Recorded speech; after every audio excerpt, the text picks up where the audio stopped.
I'm on an emotional roller coaster.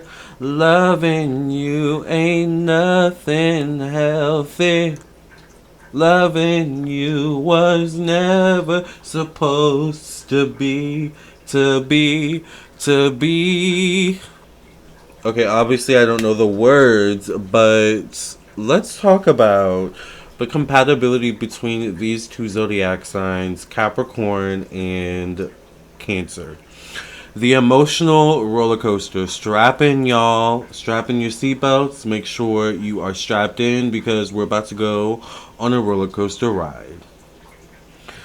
By the way, if you're new to my channel, I am Lamarr Townsend. I'm a psychic, an energy channeler, a tarot reader, and an astrologer. And I'm here to do a quick chat about the two zodiac signs that I hear about the most. Well, one of them I hear about the most, but both of these two, this duo here is a doozy. All right. So, I'm Lamarr Townsend, like I was saying. I'm a psychic, an energy channeler, a tarot reader, and an astrologer. So, if you would be interested in a personal reading from me, definitely check out my website, lamarrtownsendtarot.com. That is where you can get a reading from me. And I do all different types of readings. I do birth chart readings, I do psychic tarot readings, I do candles.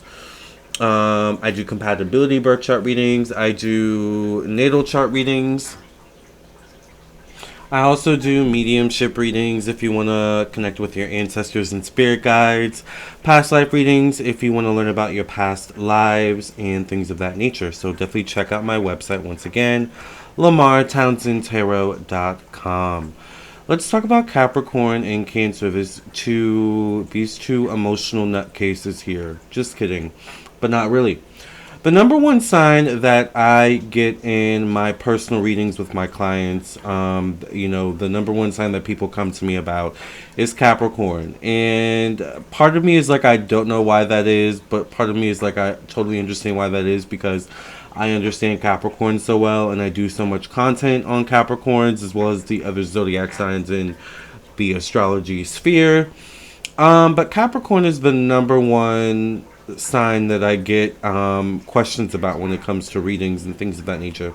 Cancer would probably be somewhere definitely in the top 3 or 5 as well. But these two, in their own personal relationships, and even outside their own personal relationship with one another, can be very similar and alike, but different. They both have their toxic ways. Now, what's interesting is that in astrology, or not in astrology, I'm sorry, in tarot, Capricorn is associated with the devil card. And in the tarot, Cancer is associated, not with the moon, actually, but it is associated with another zodiac, or another tarot card. But a lot of people associated with the moon, Pisces is actually the moon, but if we were to even associate Cancer with the tarot card, the moon, they're still the same sides of the coin. They're still both sides of or different sides of the same coin. The devil card is toxicity. The moon in itself can also be toxicity. The moon deals with secrets. All right, the moon deals with things that are hidden underneath the surface, but are yet still eliminated right in your face. All right. Capricorns, in terms of emotional roller coaster energy, the main thing with them is that they can be hard to read emotionally. They can be very cold emotionally. All right, Capricorns are not by nature the most emotional people when it comes to dealing with others. That's not to say Capricorns are not emotional at all. All right, like Capricorns, are some of the softest, most, cuddly and pink inside people probably you'll ever find once you get close to them and they allow you in like that. Now, what it will take for you, to get your Capricorn to let you in like that, I don't know. I can't tell you, all right? I'm still trying to figure that out, and I'm a darn Capricorn, my darn self, all right? December Capricorn to be exact. So Capricorns can be emotionally cold, very much emotionally the types of people, especially if you're dealing with a Capricorn moon even, where they don't let you in as easily. Whereas Cancer, They can be emotionally cold, very emotionally suspicious, especially once you cross them, one time, or, they do the three strike, you're out kind of thing, which Capricorns also do. Um, but Cancers are toxic in the way that sometimes Cancers, not all Cancers, but they do value their alone time and their solitude. But there's this thing with Cancers where Capricorns are loners, Cancers are loners, but Cancers have this thing where they can keep people emotionally, around for emotional purposes or for emotional comfort. But in reality, that relationship is toxic. Like, a Cancer will keep someone around for emotional comfort, but, will, talk crap about that person behind their back, or, unbeknownst to them, that person is talking crap behind them or about them behind their back, kind of thing. Capricorn is on the opposite end of the spectrum where they'll call out the BS right before it even starts. They'll see all of that before it even gets to that point where it's like, nope, I know I can already see it in you that you're going to talk crap about me behind my back when I'm not around, so I don't even want to deal with you. I'm emotionally cutting myself off from you and be going cold on you, going ghost. That's just one example, alright? Two different sides of the same coin, alright? So when you have someone over here that can be in their worst form, emotionally manipulative, Cancer, all right.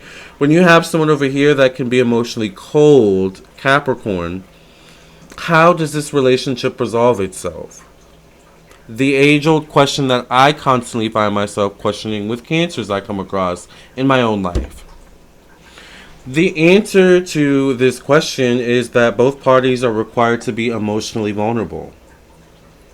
And that means letting go of control on both ends. Part of Capricorn's going cold, going rogue, going ghost is to control the situation, unbeknownst to you, alright? Part of Cancer's emotional manipulation and moodiness sometimes, and their coldness even, can be a form of controlling the narrative and controlling the situation.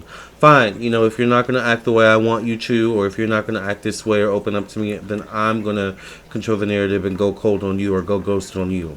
But that's not solving the situation. And this can be applied, whether you have Cancer or Capricorn in your own chart. This can be applied to any situation in your own, or any relationship in your own life, I'm sure. Going emotionally cold, and going, ghost, or trying to emotionally manipulate the situation, I would say 8 times out of 10 doesn't work out the best for you as a Cancer or Capricorn. Am I right? Sound out in the comment section below. It may work for a little while, but usually something happens where it blows up in your face, right? So the best way to do that is to be emotionally vulnerable. But the thing with being emotionally vulnerable, and that's like such a dichotomy between these two, is that you have to know thyself to be emotionally vulnerable. The issue comes with you putting your emotional vulnerability in someone else's hands. It's like almost like you're saying, like, I don't know myself and how I am when I'm emotionally triggered, or when I'm, my feelings are deeply involved. So I'm putting all of that trust in your hands, to not get me there, or not push me to that ledge, or push me to those buttons, or even if, I do get to that ledge, to reel me in. But that's a lot of trust to put in that person's hands. So when they don't do what you like indirectly ask of them, because you're not even directly asking them that, you get mad and go ghost, and it's just not solving the problem. And as the Capricorn, once again, this is something I've realized in my own personal relationships. Another thing that, like, when it comes to these two, is that you have to forgive. Like, Capricorn and Cancer are, it's always like Scorpio you'll hear, or even Taurus, or like maybe Leo, or those types of signs where it's like those are like maybe some of the top signs to hold grudges. But I'm gonna need Capricorn and Cancer to also be high on that list too, alright? Because these two can hold a grudge, but sometimes you have to learn to forgive in life. It doesn't, it's not healthy for a Capricorn or a Cancer to hold someone else always accountable to the past. Because you deserve as much to grow and evolve and change and be better and be best. A la Melania Trump, right? Just as much as the next person, or the person who wronged you in the past, right? So these are all learning lessons for these two signs to learn in their quest of having a relationship with one another, whether it be a friendship, a love relationship, or whatever. You know, I have to be honest, for me, I'm someone that gets along with all the signs, and maybe that's my Libra moon. But the number one sign I would say that I have difficulty with in relationships, where it always inevitably ends up in us arguing or fighting in some way, shape, or form, is Cancer. Now, maybe it's because it's the polar opposite for Capricorn, and polar opposite zodiac signs either get along really well or they clash, alright? But the thing with clashing is that you clash for a reason.